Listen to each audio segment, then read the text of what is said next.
Hello दोस्तों, आपका स्वागत है आपके अपने क्लास बीएस क्लासेस में।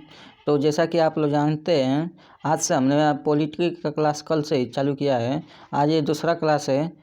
तो चलिए बिना किसी देरी के पहले क्वेश्चन पर चलते हैं। किसी राज्य का नाम परिवर्तन करने का अधिकार निम्नलिखित में से किसको प्राप्त है? तो किसी राज्य के नाम को चेंज करने का अधिकार किसे प्राप्त है? तो अनुच्छेद 3 में कहा गया है कि किसी राज्य के में किसी भी प्रकार का परिवर्तन करने के लिए संसद कर सकता है, वो भी बिना राष्ट्रपति की अनुमति के। तो इसका राइट आंसर बी है। चलिए अगले क्वेश्चन पे।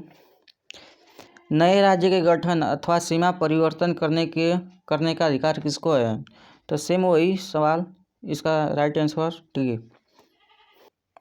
500 से अधिक रजवाड़ों देशी रियासतों को भारत में विलय करने का उत्तरदायी था। मतलब कि 500 अधिक जो देशी रियासतें थी उसको भारत में विलय किसने किया? तो सरदार वल्लभ भाई पटेल ने उनको भारत में विलय किया था। इसका राइट आंसर सी है। भारत संघ में कितने राज्य हैं? तो वर्तमान में 28 राज्य हैं, लेकिन जब 370 नहीं हटा था तो जम्मू कश्मीर 2 अलग राज्य होने के कारण इसमें 29 राज्य थे। भाषाई आधार पर भारत में पहला राज्य कौन बनाया गया? तो भाषाई आधार पर पहला राज्य बनने वाला आंध्र प्रदेश था।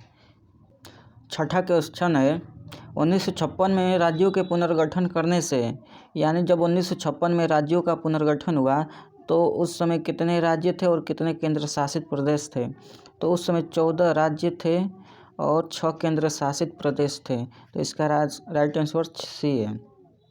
निम्नलिखित में से कौन एक संघ शासित प्रदेश नहीं है? यानी कि इनमें से कौन संघ शासित प्रदेश नहीं है? तो लक्षद्वीप भी है, दादर नगर हवेली भी है, पौंडीचेरी भी है।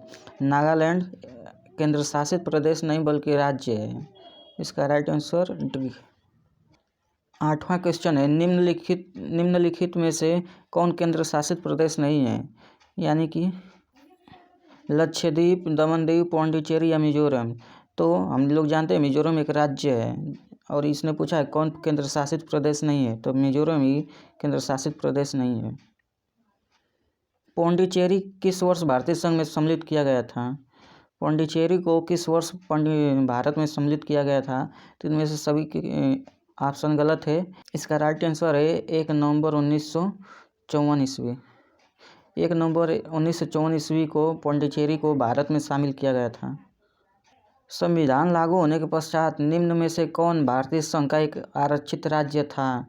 तो संविधान जब लागू हुआ तो उसके बाद भारतीय संघ का एक आरक्षित राज्य कौन था? तो इसका राइट आंसर डी है, सिक्किम। किस संवैधानिक संशोधन के अंतर्गत सिक्किम को एक भारत का राज्य बनाया गया था? तो हम बता दें 35वां संशोधन के अंतर्गत सिक्किम को एक सहयोगी राज्य के रूप में बनाया गया था, जबकि 36वां संशोधन के अंतर्गत सिक्किम को एक पूर्ण राज्य के रूप में बना लिया गया था। तो इसका राइट आंसर बी, 35वां संशोधन। हिमाचल प्रदेश को राज्य का दर्जा प्रदान किया गया था, यानी हिमाचल प्रदेश राज्य का दर्जा कब मिला? तो 1971 ईस्वी में हिमाचल प्रदेश को राज्य का दर्जा दिया गया। भारतीय संविधान के अनुच्छेद 1 में यह घोषणा की गई है कि इंडिया अर्थात भारत है। मतलब कि भारत, अनुच्छेद 1 में क्या कहा गया है? तो कहा गया है भारत राज्यों का संघ है। क्वेश्चन नंबर 13 का राइट आंसर ए है। अन्य रजवाड़ों के भारत में विलय के बाद भी किन 3 राज्यों को शामिल होना विलंबित किया गया? यानी जब सभी रजवाड़े देशी रियासतें भारत में शामिल हो गई तो कौन से 3 राज्य थे जो नौटंकी कर रहे थे कि भारत में नहीं शामिल हो गए? वो था 14वां का बी, लूनागढ़, हैदराबाद और जम्मू कश्मीर। ये तीनों जल्दी भारत में शामिल नहीं होना चाह रहे थे। 15वां, निम्न में से किस संघ शासित प्रदेश में मंत्रिपरिषद चुनी जाती है? यानी कि कहाँ, मतलब कौन सा केंद्र शासित प्रदेश है जिसमें मंत्री होते हैं, सीएम होते हैं? तो 15वां का ए ही होगा, दिल्ली में ही सीएम चुने जाते हैं। निम्न में से कौन सा कथन सही नहीं है? वर्तमान में भारत के पास एक भी अर्जित राज्य नहीं है। केंद्र शासित प्रदेश वह क्षेत्र है जो सीधे केंद्र सरकार के नियंत्रण में होता है। दिल्ली को 1992 से राष्ट्रीय राजधानी क्षेत्र के रूप में जाने लगा है। अंडमान निकोबार द्वीप समूह एक मद्रास उच्च न्यायालय के न्याय क्षेत्र में आता है। यह गलत है क्योंकि अंडमान निकोबार द्वीप समूह कलकत्ता उच्च न्यायालय के न्यास क्षेत्र में आता है और मद्रास उच्च न्यायालय के क्षेत्र में पौंडीचेरी आता है। निम्न में से किस संघ शासित प्रदेश के विधायक राष्ट्रपति चुनाव में भाग नहीं लेते हैं? यानी कि किस संघ शासित प्रदेश के विधायक राष्ट्रपति चुनाव में भाग नहीं लेते हैं? तो 17वां का आंसर है डी, ए और बी दोनों, लक्षद्वीप और चंडीगढ़। इसमें सीएम नहीं होते हैं और पौंडीचेरी में सीएम भी होता है। संघ शासित प्रदेश दमन दीव में कौन शासन करता है? तो इसमें सीएम नहीं होता है, तो यहाँ सिर्फ सीधे केंद्र सरकार का शासन होता है, यानी कि प्रशासक का।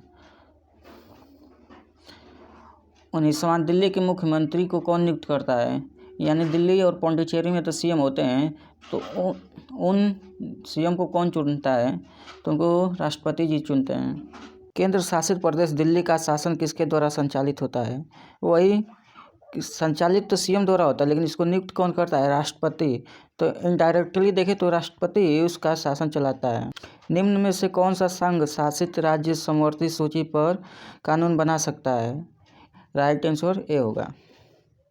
किस संविधान संशोधन के आधार पर दिल्ली को एक विशेष राज्य का दर्जा दिया गया?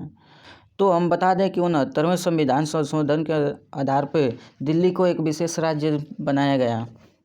दिल्ली का मुख्यमंत्री अपना त्याग पत्र किसे दे सकता है? तो मुख्यमंत्री को राष्ट्रपति साहब जी चुनते हैं, तो उन्हीं को देंगे और क्या। किसी संघ शासित राज्य में उच्च न्यायालय स्थापित करने का अधिकार किसके पास है? मतलब केंद्र शासित प्रदेश में उच्च न्यायालय अगर स्थापित करना कोई चाहता है तो यह अधिकार किसको है? तो संसद ही यह काम कर सकती है। निम्नलिखित जोड़ों में से किसने देशी रियासतों को भारत संघ का अंग बनाने में सबसे महत्वपूर्ण भूमिका अदा की? यानी देशी रियासतों को भारतीय संघ में किसने मिलाया? तो हम जानते हैं कि सरदार पटेल और बीपी मेनन ने देशी रियासतों को भारतीय संघ में मिलाने में महत्वपूर्ण योगदान दिया।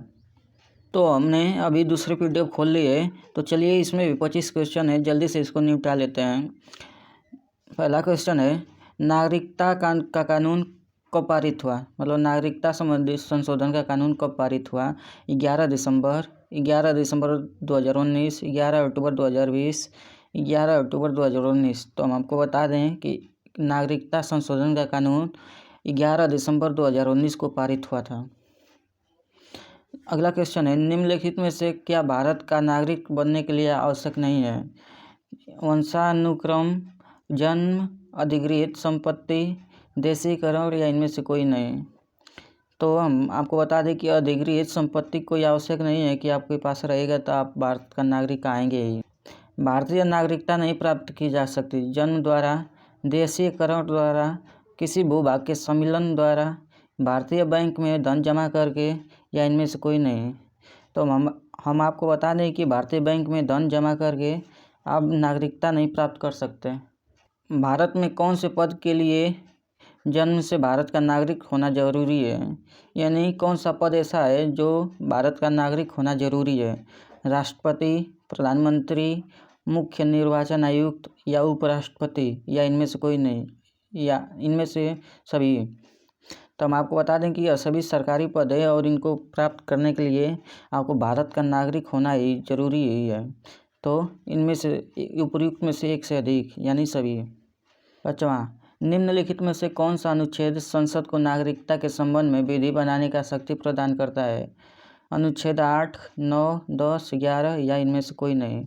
तो हम आपको बता दें कि अनुच्छेद 11 कहता है कि नागरिकता संबंधित कानून संसद बनाती है या और उसकी जिम्मेदारी गृह मंत्रालय के अंतर्गत होता है। इसका राइट आंसर डी है।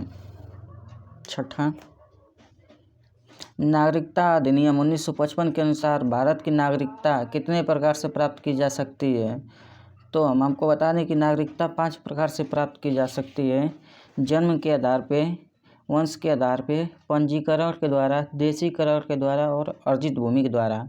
तो इस प्रकार 6ठे का राइट आंसर सी 5 है। किसी भारतीय नागरिक को किसी भी दशा में भारत की नागरिकता से वंचित नहीं किया जा सकता यदि वह उद्भव वंश से नागरिक है, देशीकरण से नागरिक है, जन्म से नागरिक है वह भारतीय सशस्त्र सेना में कार्यरत है या इनमें से कोई नहीं। तो हम आपको बता दें कि इनमें से सभी ऑप्शन गलत है, क्योंकि अगर आप कोई भी हो और देश विरोधी कार्य करते हैं तो आपकी नागरिकता समाप्त कर दी जाएगी। इसका राइट आंसर ई है। अगले क्वेश्चन पर चलते हैं। किस देश में दोहरी नागरिकता का सिद्धांत स्वीकार किया गया है, यानी कि किस देश में दोहरी नागरिकता चलती है? तो संयुक्त राज्य अमेरिका में दोहरी नागरिकता का प्रावधान है।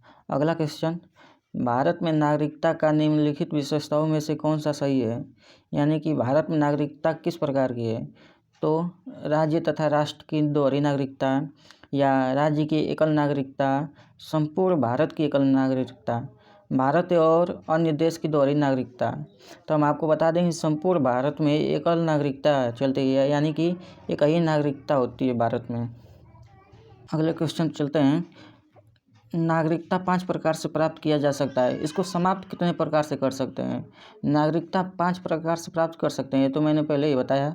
और इसको समाप्त कितने प्रकार से कर सकते हैं? तो इसको समाप्त कर सकते हैं 3 प्रकार से। जैसे कि आपने किसी देश का अगर नागरिकता ले लिया तो आपका भारत का नागरिकता खत्म हो जाएगी, और अपनी स्वेच्छा पूर्वक भारत नागरिकता छोड़ दिए तो भी खत्म हो जाएगी, या तो आपने देशद्रोही कोई कार्य कर दिया तो भी आपकी नागरिकता समाप्त हो जाएगी। तो ये 3 प्रकार है, या तो आपने किसी अन्य देश की नागरिकता ले ली, या तो इसकी नागरिकता छोड़ दी भारत की, या तो कोई देशद्रोही काम कर दिया तो आपकी नागरिकता समाप्त कर दी जाएगी। अर्थात 10वें का राइट आंसर भी है। 11वां है, निम्न में से नागरिकता के अर्जन हेतु शर्तों को नियत करने के लिए सक्षम है। मतलब कि कौन नागरिकता संबंधित कानून पास करता है? 11वें का आंसर है संसद। संसद ही कोई नागरिकता संबंधित कानून बनाता है और बिगाड़ता है। 12वां है, संविधान द्वारा प्रदत्त नागरिकता के संबंध में संसद ने व्यापक नागरिकता अधिनियम कब बनाया था? तो हम बता दें कि 1955 में नागरिकता संबंधित कानून बनाया गया था। भारतीय संविधान के अंतर्गत भारत के नागरिकों को कौन से अधिकार प्राप्त हैं जो गैर नागरिक को नहीं प्राप्त है? यानी वो कौन से अधिकार हैं जो भारत के नागरिक को ही प्राप्त है और अन्य विदेशी लोगों को नहीं प्राप्त है? कुछ सार्वजनिक पदों की स्वतंत्रता, संसद व विधानमंडल के सदस्य होने का अधिकार, अनुच्छेद 15, 16, 19 द्वारा प्रदत्त मौलिक अधिकार, उपर्युक्त सभी। तो हम आपको बता दें कि यह सभी पदों के लिए आपका भारत का नागरिक होना जरूरी है, अर्थात इसका राइट आंसर डी है। भारतीय संविधान में नागरिकता के प्रावधान कब लागू हुए? इसका राइट आंसर है 1949। निम्न में से किस स्थिति में किसी व्यक्ति को भारतीय नागरिकता से वंचित नहीं किया जा सकता? निर्वाचन के दौरान, आपातकाल के दौरान, युद्ध के दौरान, या उपर्युक्त सभी। निर्वाचन के दौरान तो इसे भी नहीं किया जा सकता है। आपातकाल और युद्ध के दौरान हम किसी व्यक्ति के मूल अधिकार को कम कर सकते हैं, जबकि उसके भारतीय की नागरिकता को खत्म नहीं कर सकते हैं। तो यानी उपर्युक्त सभी। भारत में एक नागरिकता की अवधारणा अपनाई गई थी, मतलब कि भारत की नागरिकता कहाँ से ली गई है? तो हम बता दें कि इंग्लैंड से भारत की नागरिकता का प्रावधान लिया गया है। 17वां है, भारतीय संविधान के किस अनुच्छेद के तहत संसद को भविष्य में नागरिकता के संबंध में कानून बनाने का अधिकार प्राप्त किया गया है? तो हम बता दें कि अनुच्छेद 11 है, यही बताता है कि नागरिकता संबंधित कानून संसद बनाती है और यह गृह मंत्रालय के अधीन होता है। यह अनुच्छेद 11 में ही कहा गया है। अगला क्वेश्चन है, पाकिस्तान से आकर भारत में नागरिकता प्राप्त करने का संबंध प्रावधान का वर्णन निम्नलिखित में से किस अनुच्छेद में मिलता है? यानी कि जो लोग पाकिस्तान से भारत में आए हैं और वे भारतीय का नागरिकता प्राप्त करना चाहते हैं, तो यह किस अनुच्छेद में कहा गया है? तो अनुच्छेद 6 में कहा गया है कि कोई भी व्यक्ति जो पाकिस्तान से भारत वापस आना चाहता है वो आ सकता है, उसे नागरिकता दी जाएगी। और अनुच्छेद 7 में यह कहता है कि कोई व्यक्ति भारत से पहले पाकिस्तान में गया और पुनः भारत में आना चाहता है तो उसे भारत की नागरिकता दी जाएगी। यह अनुच्छेद 7 में है। और अनुच्छेद 6 में यह है कि पाकिस्तान से जो आना चाहता है उसे नागरिकता दी जाएगी। एक व्यक्ति नागरिकता के अधिकार कैसे खो सकता है या कारण हो सकता है? एक व्यक्ति दूसरे देश की नागरिकता ले ले तो एक व्यक्ति बहुराष्ट्रीय कंपनी में काम करता है, एक व्यक्ति राज्य के लिए कर्तव्य का प्रदर्शन नहीं करता है। एक व्यक्ति किसी दूसरे देश से 2 महीने के लिए चला जाता है। यानी कि कोई व्यक्ति अपनी नागरिकता कैसे खो सकता है, तो इसका राइट आंसर ए वाला है, क्योंकि एक व्यक्ति दूसरे देश की नागरिकता जब ले लेगा तो ऑटोमेटिक भारत की नागरिकता समाप्त हो जाएगी। 20वां वाला, नागरिकता प्राप्त करने के लिए शर्तें निर्धारित करने का सक्षम निकाय कौन सा है? मतलब कि नागरिकता संबंधित कानून कौन बनाता है? तो संसद ही नागरिकता संबंधित कानून बनाती है। सी वाला सही है। 21वां है, भारतीय संविधान निम्न में से कौन सी नागरिकता प्रदान करता है? अर्थात कहने का मतलब है कि भारत में कौन सी नागरिकता लागू है। तो हम बता दें कि भारत में एकल नागरिकता लागू है, यानी कि बी वाला, एकल नागरिकता। 22वां है, संसद द्वारा पारित नागरिकता अधिनियम 1955 के द्वारा नागरिकता प्राप्ति हेतु तरीके नहीं है। यानी कि 1955 में जो लागू हुआ उनमें से कौन जिसके द्वारा हम नागरिकता नहीं प्राप्त कर सकते हैं? तो जन्म के द्वारा तो हम प्राप्त कर ही सकते हैं, और वंशानुगत एक है ही, देशी करार के द्वारा तो कर ही सकते हैं, और इनमें तो अंतिम यही बचता है, इनमें से कोई नहीं। अर्थात इनमें से कोई ऐसा ऑप्शन नहीं जिसके द्वारा हम प्राप्त नहीं कर सकते नागरिकता। अगला क्वेश्चन है, सत्य चुनिए। भारतीय संविधान में नागरिकता की परिभाषा दी गई है। भारतीय संविधान में नागरिकता की परिभाषा नहीं दी गई है। भारतीय संविधान में नागरिकता की परिभाषा स्पष्ट नहीं दी गई है। राज्य सरकार भी नागरिकता प्रदान कर सकती है। मतलब इनमें से कौन सा ऑप्शन सही है यह बताना है हमको। तो 23वें का सही है बी वाला, क्योंकि भारतीय संविधान में नागरिकता की कोई परिभाषा नहीं दी गई है। चलिए अगले क्वेश्चन चलते हैं 24वें पे। भारतीय संविधान के अनुसार नागरिकता के अधिकारों का बना रहना किस अनुच्छेद के अनुसार है? यानी कि भारतीय संविधान के अनुसार नागरिक के अधिकार को किस अनुच्छेद तक संरक्षित रखा जा सकता है? तो अनुच्छेद 8 में यह कहा गया है कि आप विदेश में घूमें या पढ़ाई या नौकरी करें, आपकी नागरिकता की बनी ही रहेगी। तो यही पूछा गया है कि भारतीय संविधान के अनुसार नागरिकता का अधिकार का बना रहना किस अनुच्छेद में है? तो अनुच्छेद 8 ही में है। यह कहा गया है कि आप भले विदेश में घूमें, पढ़े लिखें, नौकरी करें, आपका अधिकार नागरिकता का बना रहेगा। चलिए अगले क्वेश्चन पे, भारतीय संविधान में नागरिकता की परिभाषा किस अनुच्छेद में दी गई है? तो अभी हमने बताया कि भारतीय संविधान में नागरिकता का परिभाषा किसी भी अनुच्छेद में नहीं दिया गया, अर्थात डी वाला।